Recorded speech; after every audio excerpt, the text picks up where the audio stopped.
اور جب نبی اکرم صلی اللہ علیہ وسلم اس دنیا سے گئے، محرم خاص طور سے عاشورے کا جو دن تھا اس میں روزہ رکھ کے نبی اکرم صلی اللہ علیہ وسلم نے شکرانہ ادا کیا تھا اور مسلمانوں کو بھی اس کا حکم دیا تھا، اس خوشی میں، جس خوشی میں کہ یہودی بھی جو ہے اس دن عید مناتے تھے، اور وہ تھی کہ موسیٰ علیہ السلام کو اللہ رب العزت نے اس دن جو ہے فرعون سے اور اس کے ظلم سے نجات دی تھی، بلکہ نہ صرف نجات دی تھی، روایت میں تو یہ بھی آتا صحیح مسلم کی کہ اس دن فرعون بھی غرق ہوا اور اس کی قوم کے ظالم لوگ بھی غرق ہوئے تھے یاد رکھیں۔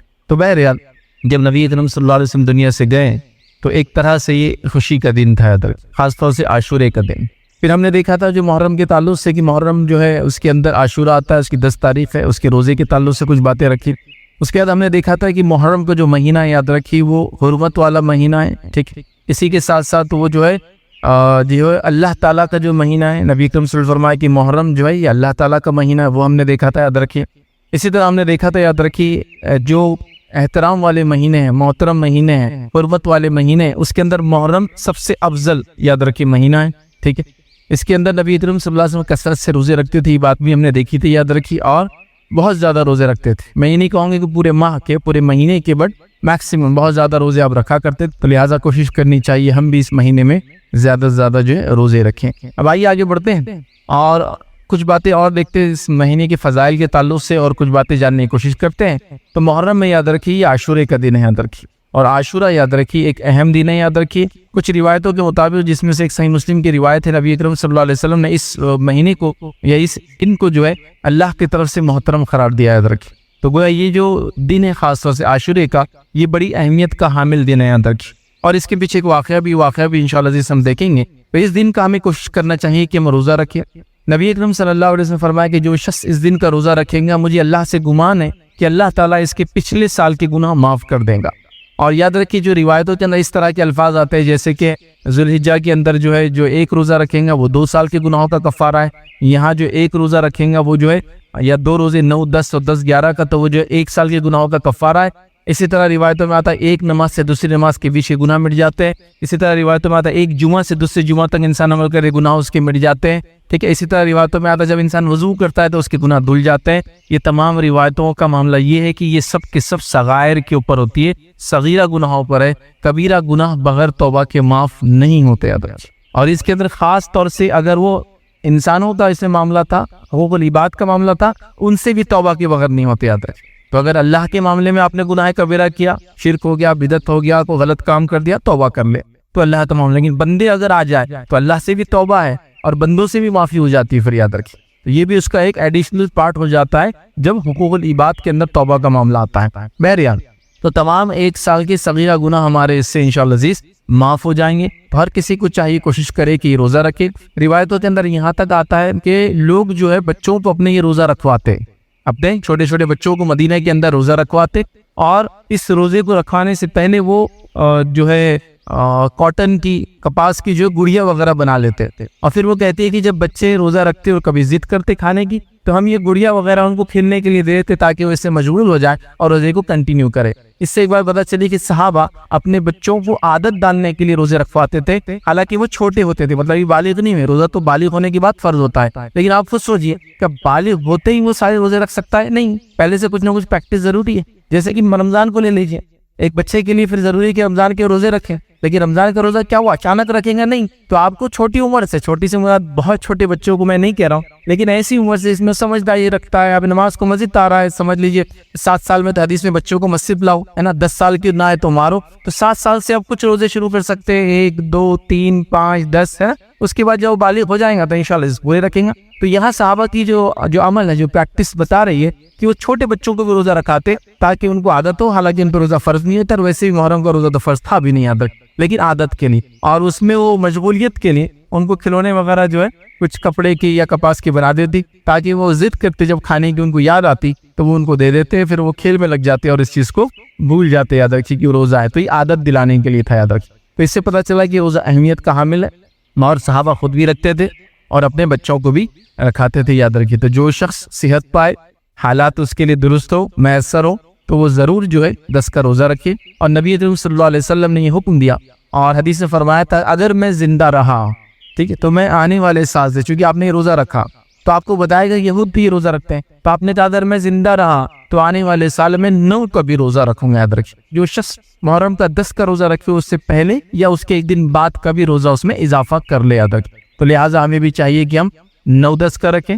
ہمارے علاقے کے اندر 10-11 بہت مشہور اور معروف ہے. بہرحال 10-11 رکھنا چاہے 10-11 رکھے, لیکن 9-10 کا رکھے, ٹھیک ہے, تو یہ اچھا ہے. اگر کسی وجہ سے آپ کا ایک ہی روزہ ہو, دوسرا روزہ نہ رکھ پائے, یا نہ پہلے کا رکھ پائے نہ بعد کا رکھ پائے, تو ایک روزہ بھی انشاءاللہ عزیز کافی. یاد رکھیں 2 ضروری نہیں ہے, لیکن جو رکھ سکتا ہے وہ 2 ضرور رکھے. یاد رکھیں. اور اگر کوئی شخص نہ ہی رکھ پائے کسی وجہ سے, سفر ہے اور باقی چیزیں جس میں آپ کو تو بیماری ہے, رمضان کا روزہ بھی آپ چھوڑ سکتے ہیں لیکن اس کی قضا ہوتی ہے, اس روزے کی قضا نہیں ہوتی. یاد رکھیں لہٰذا وہ چھوڑنا بھی چاہے کسی وجہ سے تو شرعی عذر سے بالکل چھوڑ سکتا ہے. وہ گناہ گار اس کی وجہ سے نہیں ہوں گا. رکھیں گا تو ثواب کا مستحق ہوں گا, صغائر اس کے معاف ہوں گے, اور اگر صغیرہ گناہ نہ ہوں گے تو اس کو اجر ملیں گا اس چیز کا کہ اس نے جو ہے روزہ رکھا ہے. یاد رکھے تو لہٰذا ہم کوشش کریں کہ اس روزے کو ضرور رکھے. یاد رکھے, ٹھیک ہے. اسی کے ساتھ ساتھ یاد رکھیے, آئیے اس واقعے کی طرف بڑھتے ہیں جس واقعے کی وجہ سے اللہ کے رسول صلی اللہ علیہ وسلم نے یہ روزہ رکھا.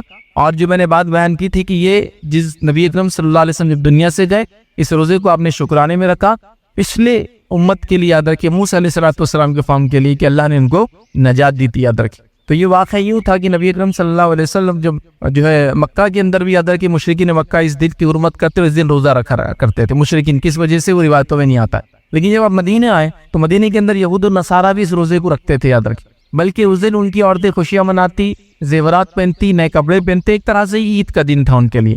تو جب ان سے پوچھا گیا کہ یہ اس طرح سے کیوں مناتے ہیں تو انہوں نے کہا کہ اس دن اللہ رب العزت نے موسیٰ علیہ السلام کو فرعون سے نجات دی تھی, لہٰذا ہم شکرانے کے اندر یہ روزہ رکھتے ہیں. تب نبی اکرم صلی اللہ علیہ وسلم نے فرمایا تھا ہم موسیٰ پہ زیادہ حق رکھتے ہیں یہودیوں سے, لہٰذا ہم بھی اس روزے کو رکھیں گے. پھر آپ روزہ رکھتے رہے, اور اس کے بعد آپ نے آخر وقت یہ بیان کیا تھا کہ اگر موقع ملا تو اگلے سال سے میں جو ہے 2 روزے رکھوں گا, لیکن آپ 2 روزے نہیں رکھ پائے, آپ ایک ہی روزہ رکھتے اپنی زندگی میں. یاد رکھ بہرحال تو اس سے پتہ چلا کہ یہ خوشی کا دن تھا اور وہ کیا گیا. اس سے ایک اور بات پتہ چلتی اس واقعے سے, وہ یاد رکھی وہ یہ ہے کہ اسلامی اخوت, اسلامی بھائی چارہ, یہ جو بردرہوڈ ہوتا ہے ہمارے اندر, بھائی چارگی بہت اہم ہے. یاد رکھیے دیکھیے موسیٰ علیہ السلام ہزاروں سال پہلے آ کے گئے ہیں, نبی اکرم صلی اللہ علیہ وسلم ان کے ہزاروں سال بعد آ رہے ہیں, لیکن اس خوشی میں آپ بھی شامل ہو رہے ہیں کیونکہ یہ اخوت کا, بھائی چارے کا تقاضا. یاد رکھیے کہ وہ مسلمان تھے, اللہ نے ان کو نجات دی تھی, وہ ان کے لیے خوشی کا دن تھا. نبی اکرم صلی اللہ علیہ وسلم نے اس چیز پر عمل کیا اور خوشی کا اظہار کیا, اللہ کا شکر ادا کر کے اور روزہ رکھ کے. یاد رکھیے تو اس سے پتہ چلتا ہے کہ اسلامی بھائی چارہ بڑی اہم چیز ہے. یاد رکھیے جس کو ہم نے بہت آسانی سے چھوڑ دیا, یا آج کل ہم کہتے ہیں وہ کچھ موجود بھی نہیں. یاد رکھیے ہم لوگ بالکل انتظار کر رہے ہیں کہ کب موقع ملے کسی دوسرے مسلمان کی جان مال اور عزت کو میں پامال کر سکوں, مجھے موقع ملے تو میں یہ کر دوں گا. مطلب موقع ملے تو اس پہ ہاتھ اٹھا دیا, اس کی عزت پامال کی آپ نے, اس پہ اگر ہاتھ اٹھایا اس کو نقصان ہوا تو جانی نقصان آپ نے اس کو کیا. اسی طرح اس کے مال کو برباد کرنا ایک عام بات ہے نا, گاڑی خراب کرنے سے لے کے چیزوں کو توڑ پھوڑ کرنے سے لے کر گھر کے رنگ خراب کرنے سے لے کر ان کے مطلب جس کو خوشیوں میں خوشی نہ ہو کہ اس کے زوال کی امیدیں کر کر کے ہم لوگ اپنے بھائی چارے کو برباد کر رہے ہیں. لیکن دیکھیے اسلامی بھائی چارے کا سبق دیکھیے کہ ہزاروں سال پہلے فام آئی ہے, لیکن وہ ہم تھے, وہ مسلمان تھے. تو اللہ کے رسول صلی اللہ علیہ وسلم یہ اخوت کا تقاضا بتا رہے ہیں کہ ہم بھی شامل ہوں گے اس چیز کے اندر. اور بڑی عجیب بات ہے, یاد رکھیے آج مسلمان کسی چیز کے اندر یاد رکھیے کسی کے شامل نہیں. اس کو کسی کی خوشی دیکھ کر اپنے بھائی کی اس کو برا لگ رہا ہے, کسی کے غم کو دیکھ کر وہ خوش ہو رہا ہے کہ اس کا نقصان ہوا, اس کا مطلب وہ غم سے, اس کا مطلب میرے لیے وہ خوشی کا دن ہے. آپ دیکھیے تمام چیزیں بالکل عام ہیں, مطلب میں اس کے لیے خاص نہیں بول رہا ہوں. کسی نے گھر بنا لیا, آپ دیکھیے جو ہے لوگوں کی حسد اس انسان کی طرف, یہ کیسے ہو سکتا ہے. کسی کی بچیوں کی شادی اللہ رب العزت نے آسانی سے اور کروا دی کم عمر میں, تو اس کو اس سے بھی جلنے حسد ہے ایسا کیسے ہوا. کسی کو اللہ نے اچھی صحت دے دی, کسی کو اولاد دے دی, کسی کو لڑکے دے دیے, کسی کو خوبصورت اولاد دے دی, کسی کو تعلیم یافتہ پڑھی لکھی ذہن نشین اچھی, ہر چیز کے اوپر حسد و جلن کا معاملہ ہے. تو کیسے ہم ایسی خود قائم کر سکیں گے جو اتنے ہزار سال بعد بھی باقی تھی. یاد رکھیے تو یہ سبق تھا, یاد رکھیے اس واقعے سے جو اللہ کے رسول صلی اللہ علیہ وسلم روزہ رکھ رہے ہیں, خوشی میں شامل ہو رہے ہیں, ہمارے لیے بہت بڑا سبق ہے مسلمانوں اس کے اندر کہ یہ اخوت, یہ تقاضا ہم بھی باقی رکھیں. لیکن آج چونکہ ہم میں حسد جلن اور دوسروں کو کھینچنا اتنا عام ہو چکا ہے, ہم نہ کسی مسلمان کی غم میں شامل ہیں نہ اس کی خوشیوں میں شامل ہیں. یہ بھائی چارہ مکمل ختم ہو چکا ہے نا. اور علاقائیت نے جو زمینوں کا بٹوارا ہوا اور علاقائیت ہوئی نا, نیشنلزم بولتے ہیں اس کو انگلش کے اندر, کہ وطن پرستی, قوم پرستی بھی نہیں بولیں گے, وطن پرستی. تو یہ وطن پرستی نے تو پھر ہر چیز کا بیڑا غرق کر دیا. وہاں کوئی ڈوب کر مرتا ہے تو وہ ان کا معاملہ ہے, یہاں کوئی جل کر مرتا ہے یا مار دیا جاتا ہے یہ ان کا معاملہ ہے, وہاں کوئی بم ڈال کے مار دیا جاتا ہے وہ ان کا معاملہ ہے, یہاں فلاح, وہ سب اپنے اپنے معاملات یاد رکھیں. حتیٰ کہ حالت یہ ہے کہ ہم لوگوں کی لاشوں کو لینا پسند کرتے ہیں لیکن زندوں کو نہیں لے سکتے چونکہ ویزا اور پاسپورٹ کا مسئلہ ہے. یہ مسلم ممالک کی بات کر رہا ہوں. آپ نے یہ حالت دیکھی ہے نا, آپ نے حالت دیکھی شام کے اندر جو جنگ ہوئی اس کے بعد لوگ جا کر ترکی کے ساحلوں سے ٹکرا کر مرے لیکن لیا نہیں گیا, لاشوں کو دفنایا گیا, لیا نہیں گیا. روہنگیا مسلمانوں کے ساتھ یہی کیا گیا انڈونیشیا ملیشیا میں, جب اپنے جہازوں میں نکل کے پہنچ گئے لاشوں کو تو لے کے دفنایا گیا لیکن زندوں کو لیا نہیں جا سکتا, اس لیے کہ پاسپورٹ اور ویزے کا مسئلہ ہے, نیشنلٹی کا مسئلہ ہے. تو یہ سب چیزیں آپ بہرحال دیکھ سکتے ہیں. تو وہ قوت, وہ بھائی چارہ, وہ محبت, وہ لگاؤ وہ ختم ہو چکا ہے جو ایمانی بنیادوں پہ ہوتا ہے. یاد رکھ, آج وہ ختم ہو چکا ہے جس کے نتیجے میں قوم بردہ ہو چکی ہے, قوم ہلکی ہو چکی ہے, قوم کا خون ہلکا ہو چکا ہے اور دشمن کے لیے آپ پر حملہ کرنا آسان ہو چکا ہے. میں آپ کو ایک مثال دیتا ہوں, ایک گھر میں 10 نہیں صرف 2 بھائی ہو, 10 بہت بڑی مثال ہے, 2 بھائی ہو اور اتحاد کے ساتھ رہتے ہو تو کسی کی مجال نہیں پورے محلے میں ان کے اوپر آنکھ اٹھا کر دیں گے. صرف 2 بھائیوں کی مثال دے رہا ہوں لیکن اتحاد پہ رہتے ہیں. لیکن 10 بھائی ہو اور اتحاد پہ نہ ہو تو آپ دیکھیے ہر بھائی کو غلام بنا کے استعمال کیا جا سکتا ہے کیونکہ دوسرا خوش ہو رہا ہے. جس کی دوسری مثال میں آپ کو دے سکتا ہوں کہ ایک جنگل ہے, اس جنگل میں سمجھو 4 سانڈ ہے, بل ہے, میل ہے, ہوتا نا کسی بھی اس کا ایسا کہ جانور کے اندر بیل لے لیجیے آپ یا بھینسا لے لیجیے, وہ بل ہوتا ہے, میل بولتے ہیں اسے. 4 سانڈ ہے. اب شیر دیکھتا ہے چاروں کو ایک ساتھ نہیں کھا سکتا. آپ نے دیکھا نا جب سانڈ پہ جو شیر حملہ کرتا ہے بفیلوز کے اوپر جنگلی, وہ مار دیتے ہیں اس کو کبھی کبھار. واقعات دیکھیں انٹرنیٹ پہ آپ کو ملیں گے ویڈیو, شیر کو مار دیے نا بھینسوں نے. تو وہ دیکھتا ہے کہ نہیں میں تو ان پہ اٹیک نہیں کر سکتا, تو وہ کیا کرتا ہے 3 سے مشاورت کرتا ہے, مشورہ کرتا ہے اور کہتا ہے تم 3 بہت اچھے لوگ ہو, مجھے خالی اس کو سزا دینے کا موقع دو, جو چوتھا ہے وہ ٹھیک بھی نہیں ہے اور فلاں ہے تم سے فلاں ہے. 3 بولتے ہیں ٹھیک ہے تم ان سے بدلہ لے لو. پھر وہ ایک کو کھا لیتا ہے. اب بچے کتنے؟ 3 سانڈ بچے. پھر وہ 3 کے پاس آتا ہے, بولتا ارے تم تینوں میں جو 2 کے پاس آتا ہے کہتا ہے تم دونوں بہت اچھے ہو فلاں ہے, بس مجھے اس کے ساتھ موقع دو, تم سے تو میرا کوئی لینا دینا ہی نہیں, تمہارا اپنا تو بالکل اچھا چل رہا ہے. وہ بولتے ٹھیک, پھر اس کو کھا جاتا ہے. ایسے کر کے جو ہے پورے وہ چیزیں یا دشمن جو ہے ان کو ختم کر دیتا ہے. تو دشمن کو, مسلمانوں کو ختم کرنے کے لیے ان کو جو ہے ایکسٹرنل پاور کی ضرورت نہیں یاد رکھو, اگر ہم کو ہی اندر سے برباد کر دے تو پھر کوئی چیز ہم کو وہ نہیں کر سکتے ہیں. تو یہ بڑی اہم چیز ہے. تو اس واقعے میں جو اللہ کے رسول نے روزہ رکھا 10 کا, یہ خوشی میں جو شامل ہوئے, یہ بھائی چارے کا ایک میسج ہے, یہ اخوت کا ایک میسج ہے. میں آپ کو جوش میں نہیں لانا چاہتا ہوں, میں چاہتا ہوں کہ ہوش میں آؤ. جوش میں آنے سے کچھ نہیں ہوتا ہے, ہوش میں آؤ, سمجھو یہ بھائی چارہ ایمانی بنیاد پہ کیا ہوتا ہے, اس کے تقاضے کیا ہوتے ہیں, اس کو کتنا برداشت کرنا پڑتا ہے, اس کے لیے کیا کچھ نہیں کرنا پڑتا ہے. یاد رکھ, اس چیز کو سوچو, اس چیز کے بارے میں سمجھو. ایک چھوٹا سا واقعہ آپ کو سناتا ہوں. عمر بن خطاب رضی اللہ عنہ کا دور ہے, صحابہ کو آپ نے ذمہ دار بنایا ایک علاقے کا. آپ ذمہ داری کے ساتھ ساتھ بزنس بھی کرتے رہے. حضرت عمر نے بلایا اور کہا تجارت سے جتنا تم نے کمایا ہے تم اس کو لوٹا دو, اس کو صدقہ کر دو. چونکہ لوگ اس طرح کا الزام لگا رہے, چونکہ تم ذمہ دار ہو, اسٹیٹ سے اپوائنٹڈ ہو, اس کے بعد تم بزنس بھی کر رہے ہو, یہ درست نہیں. تو پھر حضرت عمر کے کہنے پر اس صحابی نے لوٹا دیا. تو لہٰذا یہ سب مثالیں ہیں, مطلب بھائی چارگی کی یہ ایسی مثالیں ہیں جس کو آپ یا ہم سمجھ بھی نہیں سکتے. نبی اکرم صلی اللہ علیہ وسلم نے اس بھائی چارگی کے لیے بہت کچھ کیا. یاد رکھ, ایک اور چھوٹا سا واقعہ سناتا ہوں کہ ماریہ قبطیہ, یہ نبی اکرم صلی اللہ علیہ وسلم کو جو ہے تحفے میں دی گئی تھی. یاد رکھ, قبطیہ یہ کوپٹک تھی. مصر, سوڈان, ایریٹریا, ابیسینیا جس کو کہتے ہیں آج کا ایتھوپیا جس کو بولتا ہے, اس علاقوں کوپٹک بولتے ہیں. خپتی جو کرسچنس آج بھی ہوتے کوپٹک, ٹھیک ہے, یہ قدیم قوم ہے. یاد رکھ, آج مصر میں پائی جاتی ہے. تو بہرحال وہ قبطیہ تھی, ماریہ قبطیہ ان کا نام اسی لیے پڑا. تو نبی اکرم صلی اللہ علیہ وسلم نے صحابہ سے یہ کہا تھا کہ تم جب ایجپٹ پہ, مصر پہ جو اٹیک کرو گے تو فلاں قبیلے سے ماریہ تعلق رکھتی ہے, تو اس کا لحاظ رکھنا. عامر بن عاص رضی اللہ عنہ کا زمانہ ہے, آپ عمر بن خطاب کی طرف سے اپوائنٹ کیے گئے کہ آپ جائیں گے مصر کے لیے, فاتح مصر آپ کہلاتے ہیں. جب مصر کو فتح کیا اور خاص طور سے اس علاقے کو فتح کیا جہاں ماریہ قبطیہ تھی, جہاں کی تھی, تو کہا ان لوگوں کے ساتھ کوئی بدسلوکی نہیں کی جائیں گی, ان لوگوں کے ساتھ نرم معاملہ کیا جائیں گے, ان کے ساتھ فلاں کیا جائے گا, چونکہ یہ نبی اکرم صلی اللہ علیہ وسلم کے رشتہ داروں میں سے, مطلب چونکہ وہ علاقے کی تھی, آپ نے علاقے والوں کو ترجیح دی کہ ان پہ ظلم مت کرنا. اندازہ لگائیے آپ, مطلب ایک خاتون جہاں سے تھی جن سے آپ کو اولاد ہوئی, آپ نے اس علاقے سے کہا ان کے ساتھ اچھائی کا معاملہ کرنا, اور نبی کے علاوہ کوئی نہیں کر سکتا ہے. تو یہ بھائی چارگی کا میسج اور پیغام تھا ان کو, لیکن بہرحال اس پیغام کو بھول کر نہ جانے کس روش اور کس اس پہ لگ گئے. تو یہ جو واقعہ تھا اللہ کے رسول کا روزہ رکھنا میں بتانا چاہ رہا تھا, یہ بڑی نصیحت لے کر ہمارے لیے آیا ہے کہ ہم بھی ایسی اخوت, ایسے بھائی چارے کو ترجیح دے اور مسلمانوں کی آپسی محبت کو کبھی ختم نہ ہونے دے. چھوٹی چھوٹی باتوں سے رنجشیں, لڑائی جھگڑا, فتنے فساد بالکل بھی نہ کرے. اور دشمن کیا چالیں چلیں گے اور پالیسی بنائیں گے وہ دوسری چیز ہے, سیکنڈ کیس ہے. ہم خود اپنے خلاف کیا کیا کر رہے ہیں اور اللہ رب العزت کی طرف سے لعنت کو اور بربادی ہلاکت کو دعوت دے رہے ہیں ادب. تو لہٰذا ہم کوشش کریں اب بھائی چارگی کو سب سے مقدم یاد رکھیے، چاہے وہ جہاں بھی ہو۔ یہ تو مسلمان گزر چکی، یاد رکھ، ہزاروں سال پہلے گزر چکی تھے موسیٰ علیہ السلام اور ان کی قوم، اور اللہ کے رسول کا ان سے محبت کا اظہار کرنا اس طرح سے، یہ ہمارے دلیل ہے کہ زندوں کے ساتھ کتنا اچھے عمل کی ضرورت ہے جب گزرے ہوئے لوگوں کے ساتھ یہ عمل کیا گیا۔ تو لہٰذا یہ واقعہ نبی اکرم صلی اللہ علیہ وسلم کو روزہ رکھنا یہ زبردست پیغام مجھے اور آپ کو دیتا ہے۔ اب آئیے اس سے بھی ہم آگے بڑھتے ہیں۔ اس واقعے کے بعد جو ہے اس مہینے کے تعلق سے اور بھی مختصر بس تھوڑی سی جو باتیں میرے ذہن میں آپ کے سامنے میں رکھتا ہوں، چونکہ ہم پورے ماہ کی بات کر رہے ہیں، تو اس مہینے کے اندر جو چیز کامنلی دیکھی جاتی ہے یاد رکھیے، جو ہو رہی یاد رکھیے، اس میں سب سے بڑی چیز یہ ہے کہ جو غلط چیزیں جو رائج کر چکی ہے، جب بھی محرم آتا ہے تو مخصوص لباس وغیرہ میں نے سب آپ کو رکھ دیا تھا پچھلی بار کہ لوگ مخصوص لباس پہنتے ہیں، مخصوص کھانے کا آتا ہے، تو یہ رواج درست نہیں یاد رکھے۔ تو سب سے پہلے یاد رکھیے محرم کی 10 تاریخ کو ہم نے خاص طور سے کربلا سے جوڑ دیا، صرف یہ خاص طور سے کربلا سے کبھی جڑی نہیں تھی۔ جب نبی اکرم صلی اللہ علیہ وسلم دنیا سے گئے، شریعت مکمل ہو گئی، تب تک یہ موسیٰ علیہ السلام سے جڑا تھا واقعہ، یہ 10 کی تاریخ موسیٰ علیہ السلام سے جڑی تھی۔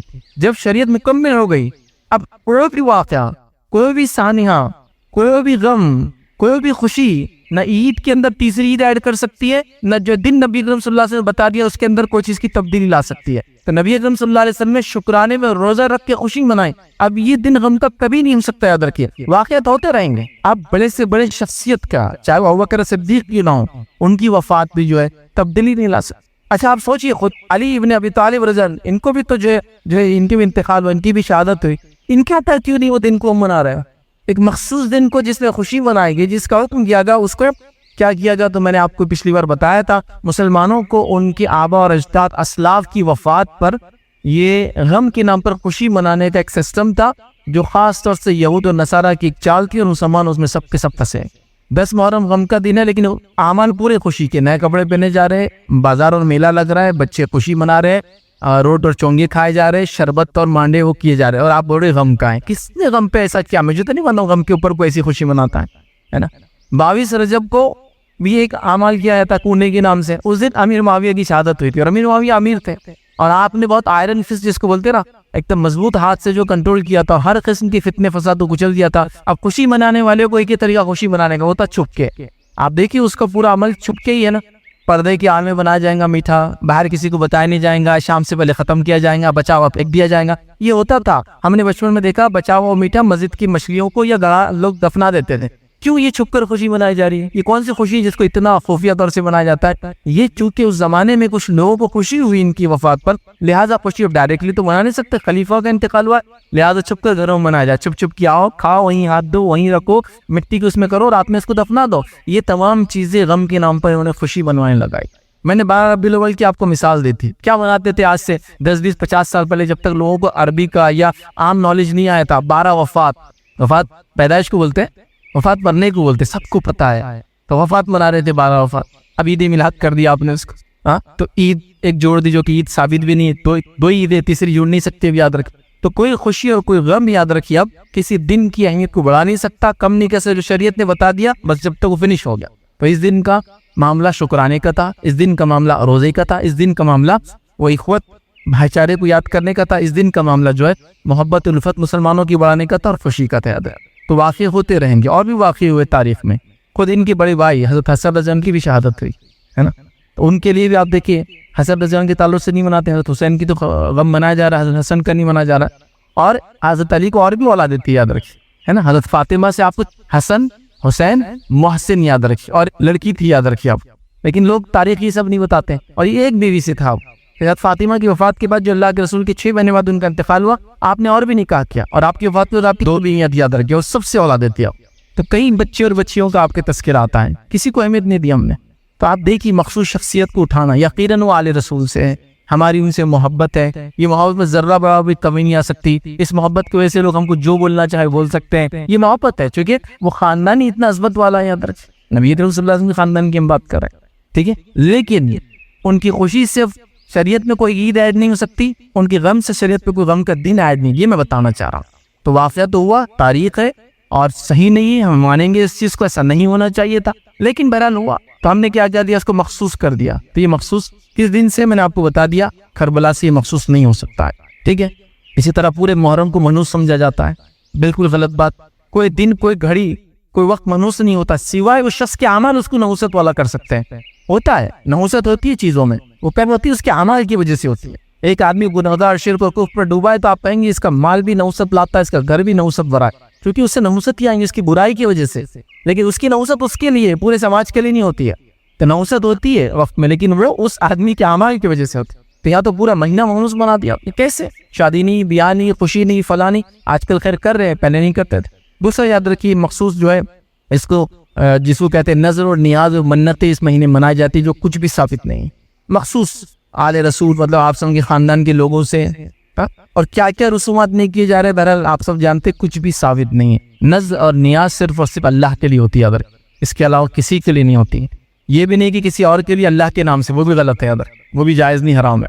میرا اسی طرح ہمارے ماحول میں آج کل تو الحمدللہ کم ہو گیا, لیکن ابھی بھی باقی ہے تازیے سواریاں اس کو بولتے ہیں, اور پھر وہ پنجے, پھر گھوڑے, پھر شیر اور چیتے, سب آپ دیکھ سکتے ہیں مارکیٹ میں کیا کیا ہوتا ہے. یہ سب ابھی بھی ہو رہا ہے, کم ہو گیا الحمدللہ, لیکن ہو رہا ہے. یہ تعزیے وغیرہ تو بالکل صحیح نہیں یاد رکھیں, کہاں سے آئے, کیا ان کا وجود ہے. اس چیز کو دیکھ کر آپ بولیں گے عجیب و غریب چیز ہے. ایک ڈنڈے پہ کپڑے پہ کپڑا لٹکا دیا گیا, ایک آدمی اس میں اتنی انرجی لاتا کہاں سے ہے کہ اتنی دیر تک لے کر اس کو سوار ہوتا ہے, سوائے اس کے کہ بیچارہ اپنے ہوش میں نہ ہو. ایک عام آدمی اتنی دیر تک کچھ بھی نہیں کر سکتا. بہرحال یہ سب حالات, اور لوگ اس سے نظریں مانگ رہے ہیں, منت مانگ رہے ہیں, اس کے نیچے سے گزر رہے ہیں. آپ دیکھیے یہ سب چیزیں ہو رہی.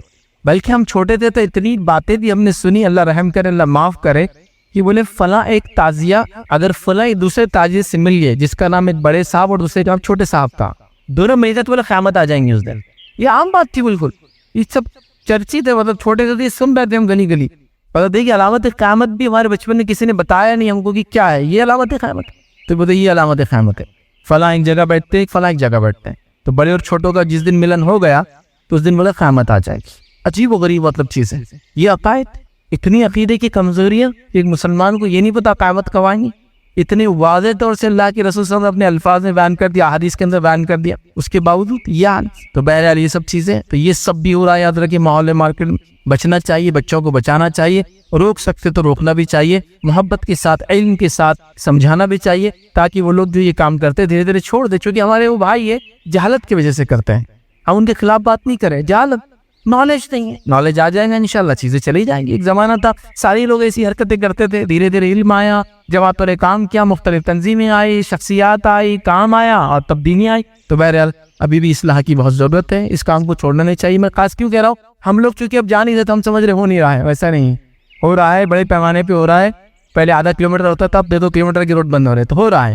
سمجھائیے, منائیے, لوگوں کو سکھائیے, علم دینا یہ اصل چیز ہے. یاد رکھیں اسی طرح جو ہے 10 محرم کو میلے وغیرہ لگائے جاتے ہیں, ٹھیک ہے. اسی طرح کچھ روایتیں بیان کی جاتی کہ اس روز جو اپنے گھر والوں پہ رزق میں کشادگی کریں گا اللہ سال بھر برکت دیں گا. نبی اکرم صلی اللہ علیہ وسلم روزے رکھے اور آپ بول رہے ہیں رزق میں کشادگی. آپ صلی اللہ علیہ وسلم روزہ رکھ رہے ہیں, اور روزہ پورے دن کا ہوتا ہے. یاد رکھیں پھر سورج نکلنے کے پہلے سے ڈوبنے تک تو دن چلا جاتا ہے. کشادگی والی روایتیں صحیح نہیں, یاد رکھیے. تو اس دن کشادگی نہیں کرنا, روزہ رکھنا ہے, یاد رکھیے. اسی طرح جو ہے اس مہینے کے اندر خاص طور سے جو آخری پڑھ رہے ہیں صحابہ پہ لوگ لان تان کرتے ہیں. کون کیا کیسے آپ سب جانتے ہیں, لان تان کرتے ہیں. یاد رکھیں برا بھلا کہتے ہیں, ہم بھی شامل ہیں, وہ بھی شامل ہے, سب اس کا حصہ ہی. یاد رکھیں یہاں سے بات, صحابہ پہ لان تان کوئی نہیں کر سکتا. یاد رکھیے بہت بڑی جسارت ہے, بہت بڑی جسارت. صحابہ پہ لان تان کرنا, زبان درازی کرنا, منہ پھولنا, میں ایسا ہی کہتا ہوں کہ آسمان کی طرف دیکھ کر تھوکنا ہے, وہ تھوک واپس اپنے منہ پہ آتا ہے. اب آسمان کی طرف دیکھ کے تھوک سکتے ہیں کیا, منہ پہ آتا ہے اپنے اڑ کر. تو صحابہ کے بارے میں بہت احتیاط کرنے کی ضرورت ہے. ان کی جس شخصیات جو ہے بڑی معتبر, بڑی اہمیت کی حامل ہے. کبھی موقع رہا تو میں صحابہ کی فضائل آپ کے سامنے میں رکھنے کی کوشش کروں گا, لیکن ایک فضیلت میں قرآن سے ان کی بتاتا ہوں. وہ یہ ہے کہ اللہ رب العزت قرآن نے فرمایا فَإِنْ آمَنُوا بِمِثْلِ مَا آمَنْتُمْ بِهِ فَقَدِ اهْتَدَوْا, کہ اے لوگوں فَإِنْ آمَنُوا, اللہ فرما رہا ہے کہ اگر یہ لوگ ایمان لائے جیسے کہ, ٹھیک ہے جی, اللہ کیا فرماتا ہے فَإِنْ آمَنُوا بِمِثْلِ مَا آمَنْتُمْ بِهِ فَقَدِ اهْتَدَوْا, کہ اگر یہ لوگ ایمان لائے جیسے کہ صحابہ ایمان لائے تو یہ ہدایت یافتہ ہوں. کہ اگر یہ لوگ ایمان لائے, دیگر لوگوں کو بتایا جا رہا ہے ویسے کیسے, جیسے صحابہ ایمان لائے ہیں تو یہ ہدایت پہ رہیں گے. تو صحابہ کی ایمان کو کسوٹی اور معیار بنا دیا گیا دوسروں کی ایمان کے لیے کہ ایسا لاؤ تو تم کامیاب ہو, تو ہدایت یافتہ ہو. اب اندازہ لگاؤ کہ صحابہ کے ایمان کو معیار بنا دیا گیا, کسوٹی بنا دیا گیا کہ اگر یہ ایمان لائے ویسے جیسے کہ صحابہ ایمان لائے تو یہ ہدایت یافتہ ہوں. صحابہ کی ایمان کو کسوٹی بنایا گیا, میں سمجھتا ہوں اس سے بڑی کوئی بات نہیں ہو سکتی. یہ وہ شخصیات ہے, یاد رکھ, بڑی ان کی عظمت ہے, یاد رکھو, بہت اونچا مقام ہے. یاد رکھ اور کتنا کہ میں بتا نہیں سکتا حضرت، صرف یہ کہہ سکتا کہ دنیا کے تمام یا دیکھیے نیکوکار لوگ بھی مل جائے تو ایک صحابی کے درجے کو نہیں پہنچ سکتے، اور دنیا کے تمام اصحاب جو الگ الگ انبیاء کے تھے وہ سب بھی مل جائے تو ایک نبی کے مقام کو نہیں پہنچ سکتے۔ صحابی کا مقام بہت اونچا ہوتا ہے حضرت، بہت اونچا ہوتا ہے۔ انبیاء کی ایمان کی خصوصیت یہ وہ صرف بڑھتا ہے، صحابہ کی ایمان کی خصوصیت ہے وہ ایک لیول کو جا کے پہنچ جاتا ہے، اور ہمارے ایمان کا معاملہ ہے بڑھتا بھی ہے اور گھٹتا بھی، یاد رکھ، بڑھتا بھی ہے اور گھٹتا بھی ہے۔ صحابہ کے لیول کو پہنچ کے رک گیا، انبیاء کا صرف بڑھتا ہے، ہمارا بڑھتا اور گھٹتا ہے۔ تو یہ وہ شخصیات ہیں جن کی زبان میں قرآن اترا، کبھی کبھار ان کے لیے قرآن اترا، کبھی کبھار ان کی نصیحت پہ قرآن اترا، ان کی غلطی کو بتانے کے لیے قرآن اترا، ان کے اچھے اعمال کی تعریف کرنے کے لیے قرآن اترا، تو اندازہ لگائیے یہ وہ ذات ہے، یہ وہ شخصیت ہے۔ اور یہ کیسی ذات ہے صحابہ کی؟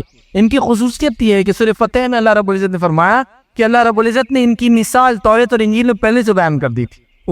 یہ صحابہ تو مقام ہے کہ ان کی مثالیں توریت اور انجیل میں تھی، اور توریت کی انہی مثالوں کی وجہ سے عمر ابن خطاب رضی اللہ عنہ کے بغیر جنگ کے القدس بیت المقدس دے دیا گیا تھا۔ یہ بیت المقدس کی تاریخ آپ اٹھا کے پڑھ لیجئے، بیت المقدس پہ 42 بڑی بڑی جنگیں ہوئی، یاد رکھیے، 100 بار اس شہر کا محاصرہ ہوا جہاں مسجد اقصی ہے، یاد رکھیے۔ تاریخ یہ گواہی دیتی کہ سب سے زیادہ جانیں کسی شہر کے لیے گئی ہے تو وہ یہی شہر ہے، یاد رکھیے۔ تاریخ گواہی دیتی کہ سب سے زیادہ پورے جنگیں اگر تاریخ میں لڑی گئی تو اسی شہر کے لڑی گئی، لیکن تاریخ اس کی بھی گواہی دیتی کہ ایک بار ایسا موقع آیا بغیر جنگ کے یہ شہر سونپ دیا گیا، اور وہ کس کو سونپ دیا گیا تھا؟ عمر بن خطاب کو۔ کیوں؟ اس لیے کہ یہودیوں کی کتاب میں اور نصرانیوں کی کتاب میں یہ لکھا تھا کہ صحابہ کی مثالیں تھی، اور اس میں یہ مثال تھی اور اوصاف تھے، فلاں قسم کا حکمراں آئے گا تو اس کو چابیاں خاموشی کے ساتھ دے دینی چاہیے، جنگ کی ضرورت نہیں تھی، اور دے دی گئی۔ تو یہ مثالیں موجود ہونے کی وجہ سے صحابہ کی توریت اور انجیل میں، قرآن میں اللہ رب العزت فرمایا کہ ان کی مثال توریت اور انجیل میں تھی، تو اندازہ لگا یہ وہ ذاتیں اور شخصیت ہیں۔ تو کبھی بھی یاد رکھ، سمجھ کے رہنا اس معاملے میں، کبھی بھی کسی کے بارے میں منہ اٹھا دیا عام لوگوں کے بارے میں، وہ بھی گناہ ہے۔ صحابی کے بارے میں تو پھر تو ایمان کا معاملہ ہے، چونکہ صحابہ سے محبت یہ دین ہے، اسلام ہے، اور یہ ایمان ہے، یاد رکھ۔ ان سے بغض اور نفرت، یاد رکھ، یہ نفاق ہے، یہ گناہ ہے، یاد رکھ، اور یہ کفر تک بھی لے جاتا ہے، یاد رکھ۔ تو لہٰذا بہت احتیاط کی ضرورت ہے صحابہ کی شخصیت کا جہاں معاملہ ہے۔ تو لہٰذا اس مہینے میں لوگ بڑا صحابہ کو لعن کرتے ہیں، میں کہوں گا یہ جسارت، یہ غلطی مت کرنا کبھی، یہ بہت جس کو کہیں گے نا دنیا اور آخرت برباد کرنے والا عمل ہے۔ تو بہرحال یہ چند باتیں تھی جو محرم کے تعلق سے، اس ماہ کے تعلق سے میں نے مناسب سمجھی آپ تمام کے سامنے رکھوں۔ اللہ رب العزت سے دعا ہے کہ اللہ سبحانہ تعالیٰ ہم تمام کو دین کی صحیح سمجھ عطا فرمائے اور اس کے مطابق عمل کرنے کی توفیق عطا فرمائے۔ اللہ رب العزت ہمیں اس چیز کی توفیق دے کہ ہم اس کی کتاب کو پڑھیں اور اس کو سمجھیں، اس کے پیغام کو اپنی زندگیوں میں لاگو کریں اور اس پیغام کو انسانیت تک پہنچائیں۔ اللہ رب العزت ہمیں اپنی نسلوں کو کتاب و سنت پر قائم رکھنے والا بنائے۔ اللہ رب العزت جو تنگ دست ہے، پریشان حال ہے، مصیبت زدہ ہے، بیمار ہے، ان تمام کی مشکلوں کو، بیماریوں کو، مصیبتوں کو دور کرے۔ اللہ رب العزت امت مسلمہ کو اپنا 10 محرم کا روزہ ہے، جب نبی اکرم صلی اللہ علیہ وسلم نے اس کا حکم دیا تو آپ کو بتایا گیا کہ اس دن یہود اور نصارہ بھی روزہ رکھتے ہیں، ٹھیک ہے؟ تو نبی اکرم صلی اللہ علیہ وسلم فرمایا کہ ان کی مخالفت میں ہم پھر 2 روزے رکھیں گے۔ جب آپ کو بتایا گیا کہ یہ روزہ یہود اور نصارہ بھی رکھتے ہیں تو نبی اکرم صلی اللہ علیہ وسلم فرمایا ان کی مخالفت میں ہم 2 روزے۔ آئیے ابن عباس رضی اللہ عنہ کی ایک روایت ہے، آپ فرماتے اور کہتے ہیں، اس روایت کے الفاظ دیکھیں، جب رسول اللہ صلی اللہ علیہ وسلم نے یوم عاشورہ کا روزہ رکھا اور دوسروں کو بھی اس کا حکم دیا تو صحابہ کرام نے عرض کیا، اے اللہ کے رسول صلی اللہ علیہ وسلم، یہود اور نصارہ بھی، عیسائی بھی تو اس دن کی تعظیم کرتے ہیں۔ تو اللہ کے رسول صلی اللہ علیہ وسلم فرمایا، اگر اللہ نے چاہا تو میں آئندہ برس اللہ نے چاہا تو ہم لوگ یا میں آئندہ برس 9 محرم کا روزہ بھی رکھیں گے۔ ابن عباس رضی اللہ عنہ فرماتے اور کہتے ہیں کہ نبی اکرم صلی اللہ علیہ وسلم آئندہ سال آنے سے قبل ہی انتقال کر گئے۔ جب آپ نے یہ حکم دیا کہ عاشورہ کا ایک روزہ پچھلے 1 سال کے گناہ کفارہ ہے، تو آپ کو بتایا گیا اس دن کی تعظیم تو یہود و نصارہ بھی کرتے ہیں، جوز کرسچنز بھی کرتے ہیں۔ کہ آپ نے کہا ان کی مخالفت میں ہم 1 نہیں 2 روزے رکھیں۔ اب ان کی مخالفت کی بات کیوں ہو رہی ہے؟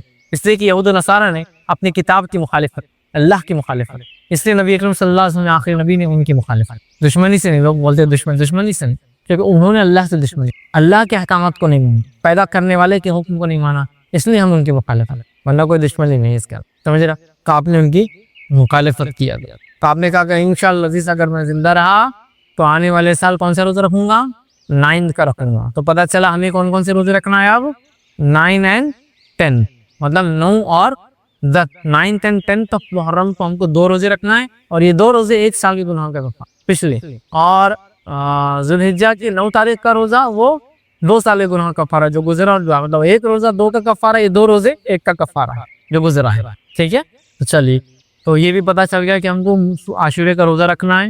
نبی اکرم صلی اللہ علیہ وسلم رکھا, صحابہ رکھتے تھے, سب رکھتے تھے, بچوں کو رکھاتے تھے, اور مخالفت نہیں ادھر سارا کی 2 روزے ہم کو رکھنا ہے, مطلب 10 کا تو رکھنا ہی اور 1 اضافہ کرنا ہے. آئیے دوسری روایت کے اندر صحیح مسلم کے اندر الفاظ ہے, اگر میں اگلے سال زندہ رہا تو 9 محرم کا بھی روزہ رکھوں گا. ایک میں اوپر والی میں کہا تھا کہ ہم رکھیں گے, اس میں کہا کہ میں رکھوں گا. اس سے پتہ چلا آپ کو محرم کو 9 اور 10 کا رکھنا ہے, یاد رکھیں. اسی طرح جو ہے عبداللہ ابن عباس رضی اللہ عنہ فرماتے ہیں, یہ مسند احمد کی روایت ہے, اس روایت میں اختلاف ہے, کچھ نے اس کو ضعیف قرار دیا ہے, لیکن محمد شاکر نے جو کہ ایک محدث تھے انہوں نے اس کو حسن قرار دیا. اس حدیث کے الفاظ کیسے ہیں؟ مسند احمد کی روایت ہے, اور بھی یہ روایتیں اور بھی الفاظ سے آتی ہیں, مطلب اور بھی حدیثوں کی کتاب موجود ہے.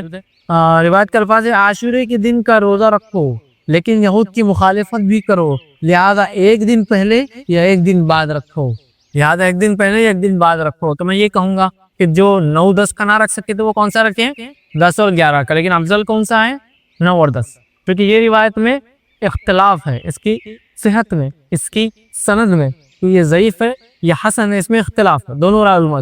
آپ سمجھو کسی وجہ سے 9 کا چھوٹ گیا تو اس روایت کو سامنے رکھتے وہ 10 کا بھی رکھ لے سکتا ہے, بٹ افضل کیا ہے 9 and 10. 9 and 10 نہیں ہو سکا تو پھر نیکسٹ فیز میں 10 and 11 کے لیے ہم جائیں گے, 10 اور 11 کے لیے جائیں گے, لیکن افضل 9 اور 10 سے یہ بات واضح ہونی چاہیے آپ لوگوں کے ذہن میں. چلیے آگے بڑھتے ہیں. اب کسی وجہ سے یہ 2 روزے آپ نہیں رکھ سکتے اور آپ کو صرف 10 کا روزہ مل جائے, مطلب آپ 9 کا بھی نہیں رکھ پا رہے اور 11 کا بھی نہیں رکھ پا رہے کسی وجہ سے, تو کیا ہم 1 روزہ رکھ سکتے ہیں؟ یہ تو ہاں, یہ خالی 1 روزہ بھی رکھا جا سکتا ہے انشاءاللہ, اس میں کوئی مسئلہ نہیں ہے. یاد رکھ, کسی وجہ سے اگر آپ 1 روزہ ہی رکھ پائے تو بھی یہ کافی ہے.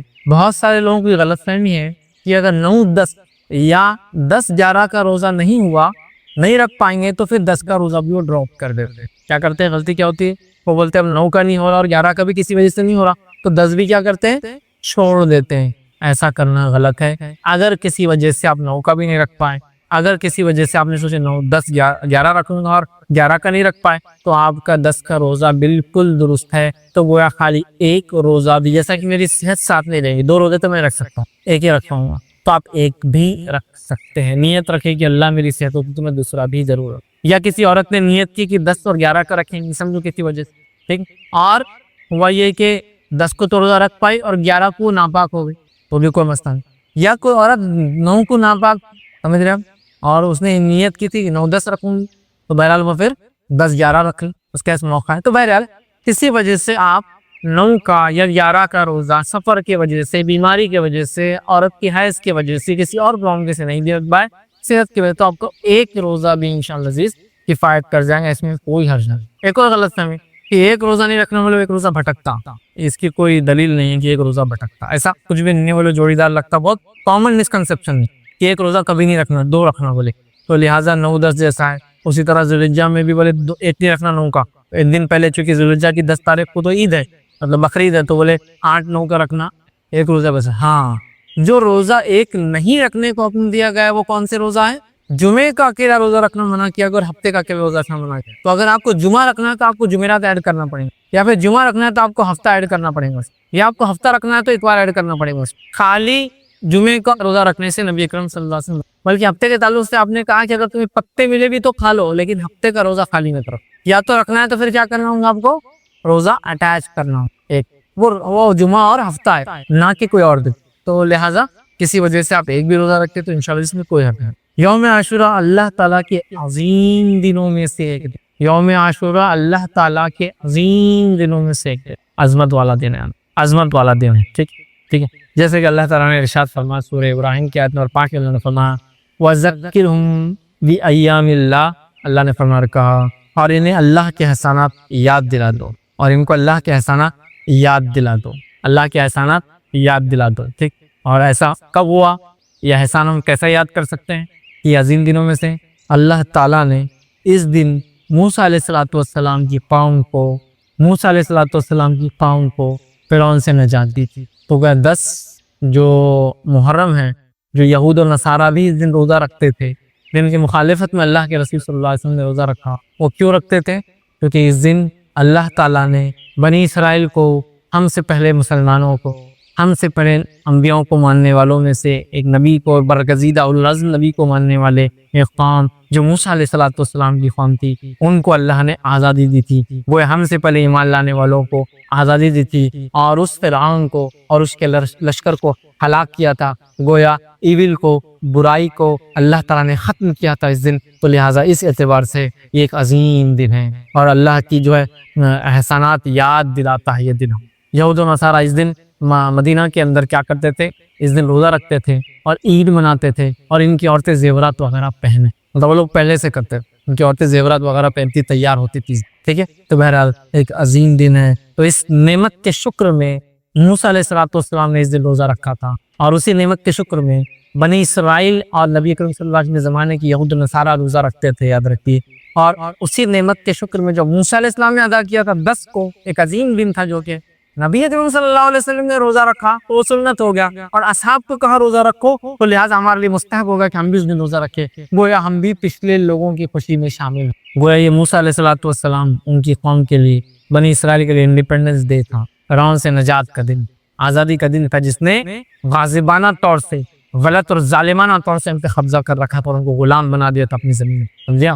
تو گویا یہ دن اللہ کے شکر کا دن ہے، ایک عظمت والا دن ہے. اسی طرح جو ہے ابن عباس رضی اللہ عنہ فرماتے اور کہتے ہیں رسول اللہ صلی اللہ علیہ وسلم جب مدینہ تشریف لائے تو یہودیوں کو عاشورے کے دن روزہ رکھتے ہوئے پایا، تو آپ نے ان سے فرمایا یہ کیسا دن ہے، یہ کیسا دن ہے جس میں روزے سے ہو. مطلب یہودیوں سے پوچھا تم روزے سے کیسا دن ہے؟ تو ان لوگوں نے کہا یہ ایک عظیم دن ہے، اسی دن اللہ نے موسیٰ اور ان کی قوم کو نجات دیا تھا، اور فرعون اور اس کی قوم کو غرق کر دیا تھا. اور ایک روایت میں یہ ہے کہ ایسا دن ہے جس میں اللہ نے موسیٰ اور بنی اسرائیل کو فرعون پر غلبہ عطا فرمایا تھا. چنانچہ موسیٰ علیہ السلام نے بطور شکرانے کہ اس دن روزہ رکھا، لہٰذا ہم بھی روزہ رکھتے ہیں اس دن. یہودیوں نے کہا ٹھیک ہے، تو رسول اللہ صلی اللہ علیہ وسلم فرمایا ہم تمہارے بنسبت موسیٰ علیہ السلام سے زیادہ قریب اور ہم مستحق ہے کہ ہم بھی روزہ رکھیں. ہم تو موسیٰ علیہ السلام سے تم سے بھی زیادہ قریب ہے، کیونکہ تم نے تو دوسرا دین اختیار کر لیا، ہم تو اسی دین پر جو موسیٰ علیہ السلام لائے تھے. تو جب یہودیوں نے کہا کہ ہم اس موسیٰ نے کیونکہ اس خوشی میں روزہ رکھا تھا، ہم بھی اس خوشی میں شکرانے میں روزہ رکھتے ہیں، تو اللہ کے رسول نے فرمایا ہم زیادہ مستحق ہے کہ موسیٰ کی اس خوشی میں شامل ہو اور شکر ادا کریں. لہٰذا آپ نے کہا موسیٰ علیہ السلام کے زیادہ قریب وہ مستحق ہے. چنانچہ اللہ کے رسول صلی اللہ علیہ وسلم نے اس دن کا روزہ رکھا اور صحابہ کرام کو بھی اس دن کا روزہ رکھنے کا حکم دیا. تو گویا ہم بھی پچھلے لوگوں کی خوشیوں میں شامل ہو رہے ہیں جو ہم سے پہلے ایمان والے تھے. اس عظیم دن اللہ رب العزت نے ان کو آزادی دی تھی. اسی طرح عاشورہ ہمیں اس بات کی یاد دہانی کرتا ہے کہ مسلمانوں کے درمیان آپسی گہرا تعلق ہے، چاہے ہم زمین زمانے کے اعتبار سے دور ہو، آپسی گہرا تعلق ہے. عاشورہ ہم کو پیغام دیتا ہے چاہے زمین اور زمانے کے تعلق اعتبار سے ہم بہت دور ہو سکتا کوئی مسلمان آج کسی اور ملک میں ہو، لیکن اگر تکلیف میں ہو تو ہمیں اس کا احساس ہونا چاہیے. اور زمانے کے اعتبار سے بھی اگر ہم سے دور ہو، جیسا موسیٰ علیہ السلام کی خوشی ہوئی، ہم بھی اس خوشی میں شامل ہوئے. اگر ہم سے پہلے کے لوگوں کو کسی کو تکلیف پہنچی تھی تو ہم بھی ان کے دکھ میں آج شامل ہیں. ہم کو تکلیف ہوتی ہے اس واقعے کو سمجھا. اصحاب اخدود ہے نا، ہزاروں کی تعداد میں آگ میں جلا دیے گئے، ہم اس میں شامل ہیں. عیسیٰ علیہ السلام کو ماننے والوں کو ہزاروں کی تعداد میں بھوکے شیروں کے سامنے ڈال دیا جاتا. آپ کو معلوم رومی حکومت، بزنطینی حکومت بننے سے پہلے، مطلب رومن امپائر جب تک عیسائیت قبول نہیں کیا تھا تو انہوں نے ہزاروں ہزار عیسائیوں کو جو عیسیٰ علیہ السلام پر ایمان لائے تھے وہ کے شیروں کے سامنے ڈال دیا. تو وہ تکلیف میں ہم بھی شامل ہیں، چاہے وہ آج یہود ہو اور نصارہ ہو، لیکن جب وہ ایمان لائے تھے اپنے نبی پہ تو ہم ان کے تکلیفوں میں. تو زمانے کے اعتبار سے ہم آگے پیچھے ہو یا علاقے کے اعتبار سے ہم آگے پیچھے ہو، ہم ایک دوسرے کی تکلیف اور خوشیوں میں ساتھ ہے. یہ بات کہ ہم کو اس سے میسج ملتا ہے، یاد رکھیے کہ زمین اور زمانے کے بدلنے سے کوئی فرق نہیں ہوتا. ہم مسلمان آپس میں کسی سے گہرا تعلق رکھتے، یہ میسج وہی تھا. اور کیوں نہ ہو، اللہ رب العزت نے قرآن میں یہ بات کی والمؤمنون والمؤمنات بعضهم اولیاء بعض. مومن مرد مومن عورتیں آپس میں دوست ہیں، اولیاء ہیں. سورۃ توبہ کی بہرحال یہ آیت ہے، ایک دوسرے کے مددگار ہے. سورۃ توبہ کی آیت نمبر 71 ہے، ہم ایک دوسرے کے مددگار ہیں، دوست ہیں، مومن مرد اور مومن عورتیں. تو یہ بھی پیغام ہم کو ملتا ہے.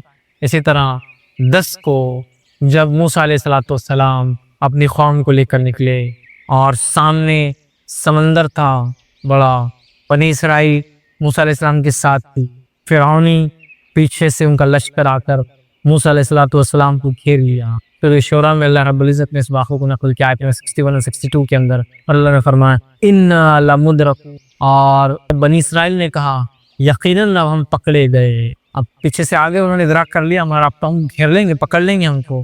موسیٰ علیہ السلام نے فرمایا کلا ان معی ربی سیہدین، ہرگز نہیں، یقین مانو میرا رب جو میرے ساتھ ہے، جو ضرور مجھے راہ دکھائے۔ اور کیا ہوا؟ اللہ نے حکم دیا اضرب بعصاک البحر، مار اپنے لاٹھی کو اس پانی میں، اور سمندر دو حصوں میں تبدیل ہو گیا۔ موسیٰ علیہ السلام بنی اسرائیل اس سے نکل گئے، فرعون بھی پیچھے چلے، ان کے نکلنے کے بعد سمندر پیچ اپ ہو گیا، مل گیا، اور وہ سب غرق ہو گیا۔ یہ تھا ہوا۔